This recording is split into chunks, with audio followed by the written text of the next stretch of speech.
Here's today's featured headline in space. An executive order released by the White House Wednesday will reshape commercial space regulation.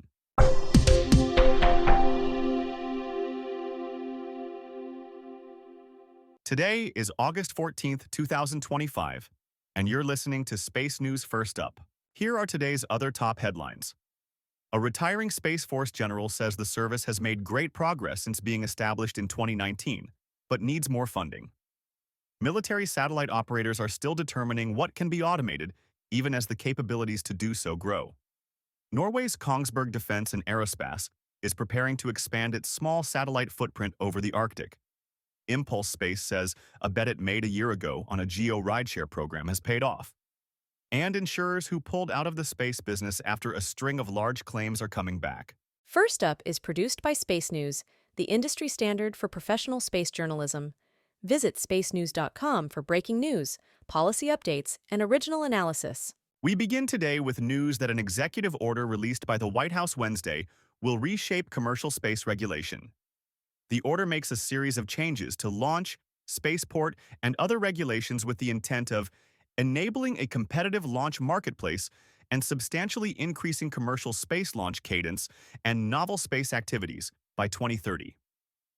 The order directs the FAA to re-evaluate, amend, or rescind, as appropriate, the existing Part 450 launch and re-entry licensing regulations that many in the industry have complained about.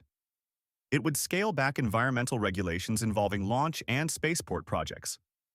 It also directs the Commerce Department to establish a mission authorization system for novel space activities, not currently regulated by other agencies. The order makes some administrative changes, such as moving the Office of Space Commerce from NOAA to the Office of the Secretary of Commerce. The executive order, widely expected for weeks, was praised by companies and industry groups, but other groups criticized the rollback of environmental regulations. A retiring Space Force general says the service has made great progress since being established in 2019, but needs more funding. Lieutenant General Deanna Burt, Deputy Chief of Space Operations for Operations, Cyber, and Nuclear, is retiring on October 1st after 33 years of service. In an interview, she said she believed the Space Force was adapting to an environment where space is an increasingly contested domain, and expected it would play a major role in the Golden Dome missile defense system.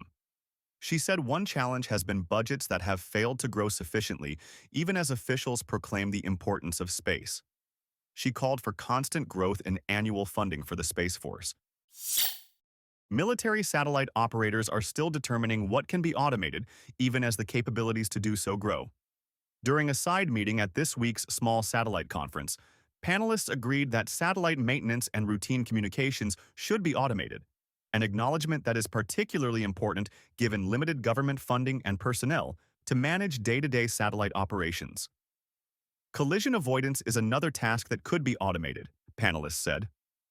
Such automation faces challenges in the form of limitations on in-space computing capabilities and communications.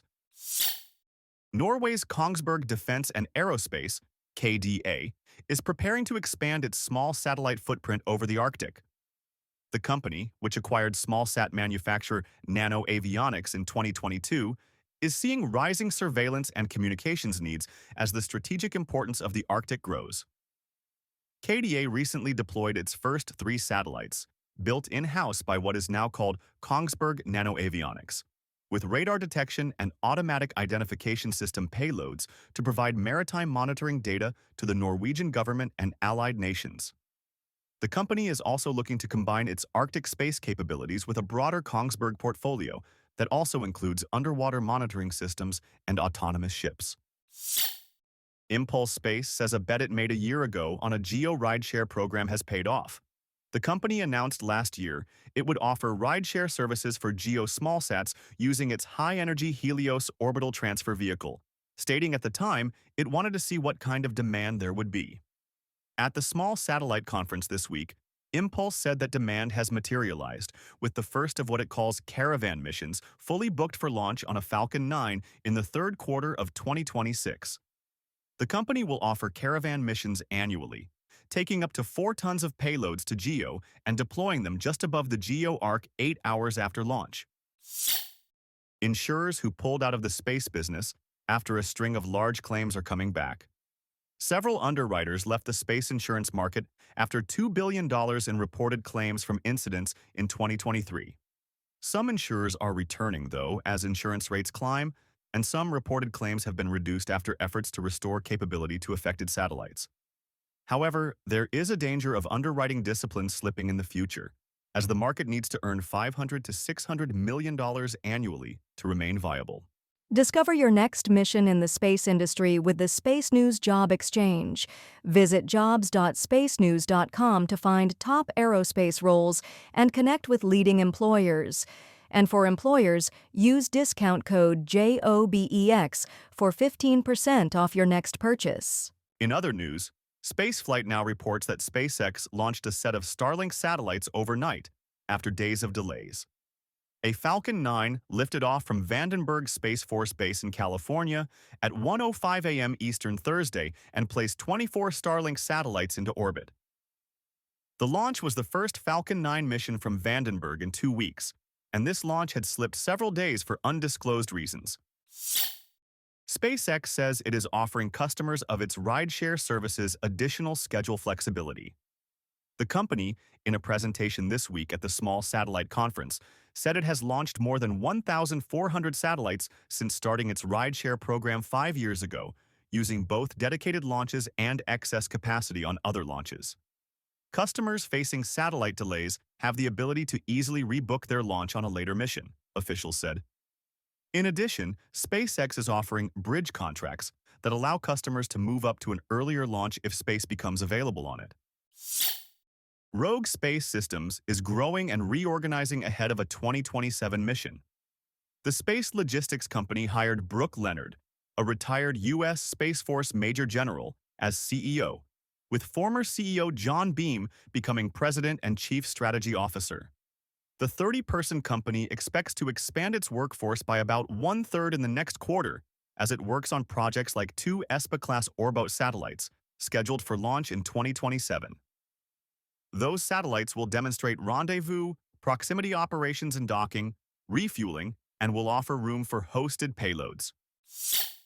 Xinhua reports that 2 Chinese astronauts are preparing for another spacewalk. The China Manned Space Agency said 2 members of the Shenzhou 20 crew are preparing for a spacewalk outside the Tiangong space station in the next few days. Such announcements usually come within a day or so of the planned spacewalk. The announcement did not disclose which astronauts would perform the spacewalk, the third since arriving at the station in April, or their planned tasks. KTSM-TV. El Paso, Texas, reports that New Mexico's Spaceport America is touting the economic impact it has on the region. A study released this week by the Spaceport and New Mexico State University concluded the spaceport had a total economic impact of $240 million in 2024, up from $72 million in 2019.